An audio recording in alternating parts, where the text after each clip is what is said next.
So I welcome you all on my YouTube channel. This is part 3 of dimension. If you have not seen the other part 1 as well as part 2 of the dimension, please go and check that to better learn this part 3. So इस video में हम लोग ये देखेंगे कि हम लोग कैसे किसी डायमेंशन का यूज करके एक या दो क्वांटिटी जब किसी चीज पर डिपेंड करता है, एक क्वांटिटी जो है वो दो या तीन क्वांटिटीज पर अगर डिपेंड करता है तो हम लोग कैसे उनके बीच का रिलेशनशिप को निकालते हैं with the help of dimension. आज के हम लोग वीडियो में ये देखने वाले हैं। जैसा कि हम लोग जानते हैं डायमेंशन एनालिसिस हम लोग को सीखना है।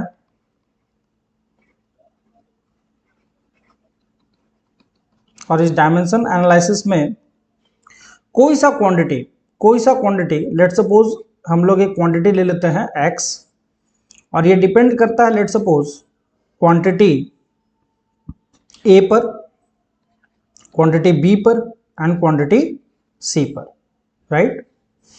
अब हम लोग को करना क्या है, अगर ये x डिपेंड कर रहा है a पर, b पर, c पर, तो हम लोग को फाइंड करना है कि आखिर a और b और c का क्या पावर रखें हम, ताकि हम लोगों को डायमेंशन मिल जाए। किस चीज का? x का डायमेंशन मिल जाए। कैसे करेंगे?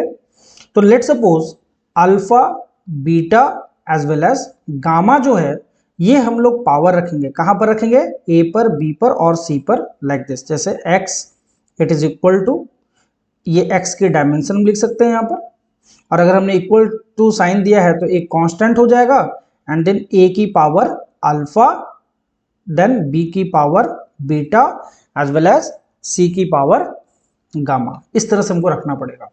फिर हम लोग क्या करेंगे, x की डायमेंशन को लिखेंगे, a की डायमेंशन को लिखेंगे, b की डायमेंशन को लिखेंगे, c की डायमेंशन को लिखेंगे, और अल्फा, बीटा, गामा में हम लोग यहां पर कंपेयर करेंगे कि हमारा इक्वेशन जो है m के टर्म में, l के टर्म में, t के टर्म में कैसे हम लोग लिख सकते हैं उस चीज को। फिर हम लोग उसको एक सॉल्व करेंगे एंड तब हम लोग क्या कर सकते हैं, फाइंड कर सकते हैं दोनों के बीच का रिलेशनशिप। आई होप अभी आप लोगों को इसमें ज्यादा कुछ समझ में नहीं आया होगा। सो मैं इसमें एक बेटर एक एग्जांपल लेकर के चलता हूं ताकि आपको ये चीज समझ में आए कि हम लोग इसमें कैसे करते हैं। तो एक बेसिक से एग्जाम्पल ले लेते हैं विथ सम क्वेश्चन, ताकि आप इसमें थोड़ा समझ पाए कि हम लोग कैसे करते हैं। हम लोग क्वेश्चंस भी देखेंगे, how to solve different questions, और हम लोग कुछ अच्छे लेवल्स के क्वेश्चन भी, जो एडवांस लेवल के भी क्वेश्चंस है उसको भी हम लोग देखेंगे और उसको भी हम लोग सॉल्व करेंगे। तो जैसा कि आप देख सकते हो, लेट सपोज फोर्स है, कोई तरह का फोर्स है, depends on mass, velocity and radius of circle. Find the relation using dimension. अब एक बच्चे के लिए वहां पर उसको इस चीज से कोई मतलब नहीं है कि ये फोर्स क्या है, कौन सा फोर्स है, इस फोर्स का नाम क्या होगा, कैसे हम लोग इसको सॉल्व करेंगे, हमको कैसे इस फॉर्मूला हमको याद करना है, ये सब कुछ भी नहीं करना है आपको सिर्फ ये करना है कि फोर्स जो है, चूंकि ये डिपेंड कर रहा है मास पर, वेलोसिटी पर और रेडियस पर, तो हम लोग यहां पर कर देंगे फोर्स प्रोपोर्शनल टू मास की पावर। हमको नहीं पता कि क्या पावर है, तो लेट सपोज हम यहां पर यूज कर लेते हैं अल्फा, यूज कर लेते हैं। सिमिलरली वेलोसिटी है तो वेलोसिटी के लिए हम लोग v यूज करते हैं, एंड यहां पर लेट सपोज कि यहां पर हम लोग बीटा रख लेते हैं। एंड सिमिलरली रेडियस, तो रेडियस के लिए हम लोग यहां पर यूज कर लेते हैं गामा। ठीक है, बहुत सिंपल सा है। सो जो फोर्स होगा हम लोग इसको लिख सकते हैं some constant and then m की पावर अल्फा, v की power beta as well as r की पावर गामा। फोर्स, अब हम लोग को पता है फोर्स की डायमेंशन हम लोग को निकालना पड़ेगा। फोर्स की डायमेंशन हम लोग जानते भी हैं, that force is nothing but mlt-2 की डायमेंशन होता है। Force is nothing but mlt-2। Now constant term की एज वी नो कि कांस्टेंट की डायमेंशन क्या होती है, it is just dimensionless, so it is 1. So MLT minus 2, MLT minus 2, it is equal to m की power alpha. Velocity की dimension क्या होती है, इट इज LT माइनस 1 और इसकी डायमेंशन क्या, बीटा. एंड सिमिलरली r क्या है, r इज योर रेडियस. तो रेडियस की डायमेंशन क्या होगी, रेडियस जो होता है लेंथ में हम लोग मेजर करते हैं, तो लेंथ की पावर गामा. ठीक है, बहुत आसान है. MLT माइनस 2 जो हमारी फोर्स की डायमेंशन थी, it is equal to m की पावर अल्फा, l की पावर, अब देखो आप यहां पर l की पावर यहां पर बीटा है, l की पावर गामा है. हम लोग जानते हैं कि किसी भी चीज का जब बेस सेम होता है तो जो पावर्स होते हैं वो क्या होते हैं, ऐड होते हैं. हम लोग पावर्स एंड एक्सपोनेंट में इस चीज को जानते हैं, पढ़े भी हैं हम लोग. सो l की पावर यहां पर क्या हो जाएगा, ये हो जाएगा बीटा प्लस गामा हो जाएगा. ठीक है, एज वेल एज t की पावर जो है यहां पर हो जाएगा माइनस बीटा. अब अपने को कुछ नहीं करना है, आप देख सकते हो m की पावर यहां पर क्या है 1 है और यहां पर क्या है m की पावर अल्फा. तो सिंपल अल्फा की value 1. Similarly beta plus gamma, इसकी वैल्यू कितनी है, this is also 1. And then minus beta, यहां पर t की पावर क्या है माइनस बीटा और यहां पर कितना है माइनस 2 है. सो यहां पर हम वैल्यू रख देंगे minus 2. So beta is equal to, यहां से जो हमारी वैल्यू आ रही है it is 2. Similarly alpha is equal to 1. इस बीटा की वैल्यू को उठा के यहां पर पुट कर देंगे 2 plus gamma is equal to 1. So we can find gamma it is equal to minus 1. ठीक है, सो नाउ अब ये जो हमारा वैल्यू आया अल्फा बीटा गामा का, सिर्फ हम लोग को यहां तक काम नहीं करना है, we have to also find force proportional to m की पावर अल्फा था, अल्फा की वैल्यू 1 थी. वेलोसिटी की पावर बीटा था एंड बीटा की वैल्यू आ रही थी 2. एंड r की पावर गामा था, तो r की पावर माइनस 1. तो वैल्यू क्या हो जाएगा m v square upon r. Now ये जो वैल्यू आ रही है, ये जो वैल्यू आ रही है हम लोग आगे लेटर ऑन देखेंगे that this force is nothing but this is called centripetal, centripetal force. इसी का एक और भी नाम है सेंट्रीफ्यूगल फोर्स भी हम लोग बोलते हैं. लेकिन ये सेंट्रीफ्यूगल फोर्स किस कंडीशन में बोलते हैं, जब हम लोग नॉन इनर्शियल फ्रेम में डिस्कस करते हैं उस केस में. अभी हम ज्यादा इसके बारे में डिस्कस नहीं करेंगे. सो दिस इज सेंट्रीपिटल फोर्स और ये हम लोग करते हैं इनर्शियल फ्रेम में. ठीक है, अब हम लोग क्या करते हैं, कुछ क्वेश्चंस देखते हैं जो क्वेश्चंस हमारे पहले एडवांस में आया हुआ है और एक उससे भी हमको आइडिया लगेगा कि हम लोग किस तरीके से फाइंड करते हैं डायमेंशन की वैल्यू को. और वो बहुत ही अच्छे लेवल के क्वेश्चन है, एडवांस लेवल के क्वेश्चन है, प्लीज चेक. तो जैसा कि आप देख सकते हो वी हैव दिस, यस. सो हमारे पास एक क्वेश्चन है, let us consider a system of unit in which mass and angular momentum are dimensionless and if length has dimension of L, which of the following statement is or are correct. That means it is multiple choice. ये multiple choice question है and हम लोगों को इसमें देखना है कि क्या हमारी वैल्यू होगी. तो हम लोग देख लेते हैं यहाँ पर कि सिंस मास और एंगुलर मोमेंटम डायमेंशनलेस है, तो हम लोग पहले क्या करते हैं ना कि हम लोग पहले सारी चीजों को लिखते हैं. तो एंगुलर मोमेंटम क्या होता है, as we know that this is r cross p, r cross p, या फिर हम लोग इसी को डिफाइन करते हैं r क्रॉस mv, राइट. या इसी को हम लोग लिख सकते हैं R M V sine theta. As we know कि साइन थीटा का कोई डायमेंशन नहीं होगा, डायमेंशनलेस होता है ये, तो इसकी डायमेंशन 1 हो जाएगी, है ना. सो एल जो है इसकी कोई डायमेंशन नहीं है, तो L is equal to R M V है. तो यहां पर आप देख सकते हो आर हम लिख सकते हैं, एम ये m हो गया और यहाँ पे v जो है ये v हो गया. अब चूंकि इसकी l की और m की कोई डायमेंशन नहीं है तो सिंपली हम इसको कट कर सकते हैं. तो क्या हमारा आ गया, यहाँ पर आ गया velocity into r, r it is equal to क्या आ रहा है यहाँ पे आ रहा है 1. तो वेलोसिटी इज इक्वल टू हम क्या ले सकते हैं 1 बाई आर, और r जो है वो किसके फॉर्म में है, ये लेंथ के फॉर्म में है, तो हम लोग यहाँ पर लिख सकते हैं 1 बाई एल लिख सकते हैं. ये हो गया हमारा velocity is equal to 1 by L. अब हमारे पास डिफरेंट क्वेश्चंस पूछा गया है, जैसे डायमेंशन ऑफ फोर्स. तो अब मुझे तो पता नहीं है कि इसमें क्या आंसर होगा. फोर्स की वैल्यू फोर्स की वैल्यू क्या लिखेंगे हम लोग, फोर्स की वैल्यू हम लोग लिख सकते हैं m इंटू ए, एम इंटू ए, क्योंकि हम लोग को यही पता है m इंटू ए, या फिर और भी डिफरेंट फॉर्म है, v dm बाई dt भी होता है डिफरेंट फॉर्म, लेकिन जो हमारा बेसिक सिंपल सा होता है force equal to mass into acceleration.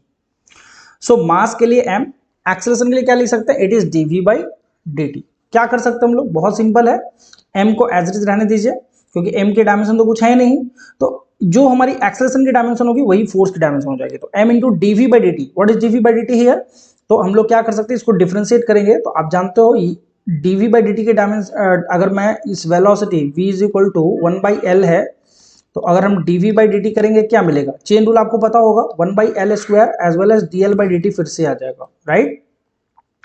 तो ये वैल्यू बन जाएगा minus 1 by L square and dl by dt फिर से क्या बन गया, वेलोसिटी, और वेलोसिटी एक्चुअली में है क्या, 1 बाई एल। ये वैल्यू कितना मिल गया, ये वैल्यू मिल गया, m की डायमेंशन हो गई 1 और नीचे में l क्यूब, तो आप देख सकते हो ये वैल्यू कैसा बन गया, ये वैल्यू बन गया l की पावर -3। तो एक ऑप्शन हमारा ये करेक्ट हो जाता है। देन पावर, अब देखो एक टर्म से निकालने में आपको थोड़ा जो टाइम लगेगा, बाकी सब टर्म बहुत इजीली आ जाएगा। व्हाट इज पावर, तो पावर हम लोग डिफाइन करते हैं F डॉट V से। नाउ फोर्स की dimension as we have already calculated L की पावर -3 एंड वेलोसिटी क्या है, ये वेलोसिटी है 1 बाई एल, तो ये वैल्यू कितनी आ रही है, ये वैल्यू आ रही है L की पावर -4, तो ये ऑप्शन हमारा गलत हो जाएगा। डायमेंशन ऑफ एनर्जी क्या होता है, dimension of energy it is simple F into L, force into length होता है, फोर्स की डायमेंशन क्या है 1 बाई एल क्यूब एंड ऊपर में एल, एक एल से एक एल कैंसिल हो जाएगा, ये बन जाएगा एल स्क्वायर, तो वैल्यू हो जाएगी एल की पावर -2, तो option C is correct. Dimension of linear momentum is this, तो हम जानते हैं लीनियर मोमेंटम क्या होता है, m इंटू वी, तो सिंपल m की डायमेंशन हो गई 1 और v की डायमेंशन क्या हो गई 1 बाई एल, तुम्हारी वैल्यू क्या मिल जाएगी l की power -1, so option D is also correct. So ये क्वेश्चन आई थिंक आप लोगों को समझ में आ गया होगा, बहुत ही सिंपल है और इसमें हम लोग सिर्फ डायमेंशन का यूज करके वैल्यू निकाले हैं।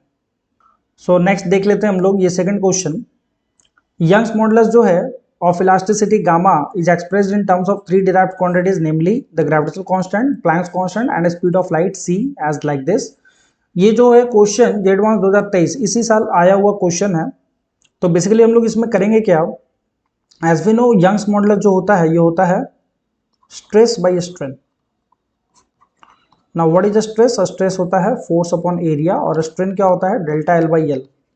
हमारी जो वैल्यू बन जाएगी एफ बाई ए, ये कितना बन जाएगा, ये बन जाएगा गामा की वैल्यू MLT -2 और नीचे में एल स्क्वायर, ये वैल्यू कितना बन जाएगा, ये बन जाएगा ML -1 T -2।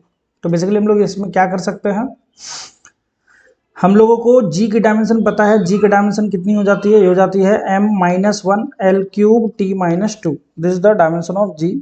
सिमिलरली हम लोग h की डायमेंशन फाइंड कर सकते हैं, h की डायमेंशन हो जाएगी m l square t -1 and similarly c की जो डायमेंशन है, c जो है हमारा स्पीड ऑफ लाइट है और इसकी dimension lt -1 speed of light के इक्वल हो जाएगी। सो बेसिकली गामा क्या है m l -1 t -2 it is equal to c की पावर अल्फा है तो lt -1 की पावर अल्फा हो जाएगा। सिमिलरली h की पावर बीटा है तो h की value m l square t -1 और इसकी पावर कितना हो जाएगा बीटा हो जाएगा। एंड g की पावर कहाँ पर है, g की पावर ये m की पावर -1 l की पावर क्यूब t की पावर -2, इसकी पावर कितना हो गया गामा। अब हम लोग को रिलेशन देखना है कितना कितना वैल्यू हमारा बन रहा है, m l -1 t -2 it's equal to m की पावर जो है वो बन जाएगा कितना बीटा माइनस गामा बन जाएगा। सिमिलरली एल की पावर ये बन जाएगा alpha +2 beta +3 gamma and similarly T की पावर बन जाएगा -अल्फा -बीटा -2 गामा। अगर हम लोग इसको कंपेयर करेंगे तो beta minus gamma is equal to 1, alpha +2 beta +3 gamma is equal to -1 and -alpha -beta -2 gamma is equal to -2। इसको हम प्लस कर सकते हैं राइट, और इसको हम लोग क्या कर लेते हैं ना माइनस कर लेते हैं, तो अल्फा से अल्फा कैंसिल हो गया, 2 बीटा से बीटा जाएगा कितना बचेगा बीटा बनेगा, 3 गामा से 2 गामा जाएगा प्लस गामा बन जाएगा और ये वैल्यू बन जाएगा, अगर ये प्लस हो जाता तो -3 हो जाएगा। Now we have beta minus gamma is equal to 1। तो सिमिलरली हम लोग क्या कर सकते हैं, सिंपली हम लोग इसको माइनस कर लेते हैं, माइनस कर लेंगे, बीटा बीटा कैंसिल हो जाएगा। सो इट इज 2 गामा, ठीक है, इट इज इक्वल टू, ये -4 बन गया तो गामा की वैल्यू हो गया -2। Beta plus gamma is equal to -3, beta plus gamma की value -2 is equal to -3, beta की वैल्यू हो गया -3 प्लस 2, ये वैल्यू हो गया -1। एंड सिमिलरली अल्फा की वैल्यू अब निकालेंगे, तो alpha plus 2 beta plus 3 gamma is equal to -1 है। अल्फा प्लस 2 बीटा, तो बीटा की वैल्यू कितना है -2, तो ये -2 हो जाएगा, प्लस 3 गामा, तो मतलब कितने हो गई है 3 इंटू गामा की वैल्यू -2 इज इक्वल टू -1, ये अल्फा की वैल्यू आ जाएगा 7। तो हमारी वैल्यू कितनी बन जाएगी, अल्फा की वैल्यू 7, बीटा की वैल्यू -1 एंड गामा की वैल्यू -2। अल्फा की वैल्यू, कौन सी वैल्यू कैलकुलेट हो रही है, अल्फा की वैल्यू 7, बीटा की वैल्यू -1 एंड गामा की value -2। Option A is the correct answer. एक और क्वेश्चन देख लेते हैं, बहुत सिंपल क्वेश्चन है। फोर्स एक्सेलरेशन टाइम दिया हुआ है, find the dimension of energy. तो हम लोग क्या कर सकते हैं, एनर्जी प्रोपोर्शनल टू एफ की पावर ए, एरिया की पावर बी एंड टी की पावर सी। तो एनर्जी क्या होता है, M L square T -2, it should be equal to force की वैल्यू एम एल टी -2 की power A,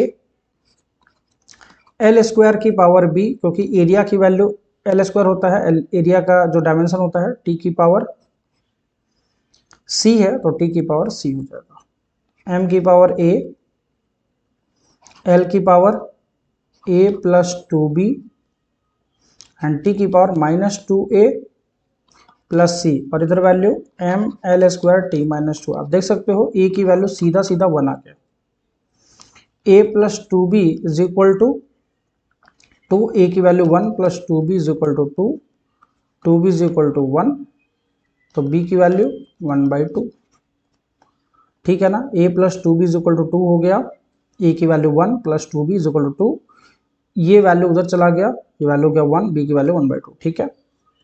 -2a plus c is equal to -2, तो -2 into A की value 1 plus c is equal to -2, c की value -2 plus 2, c की value आ गया 0। हमारी value कैसा बन जाएगा,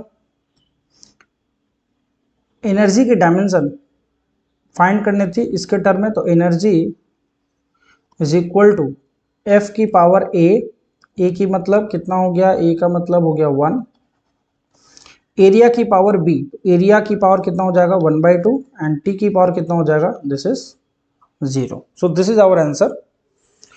सो आई होप कि आप लोगों को समझ में आ गया होगा डायमेंशन हम लोग कैसे निकालते हैं, कैसे हम लोग निकालते हैं।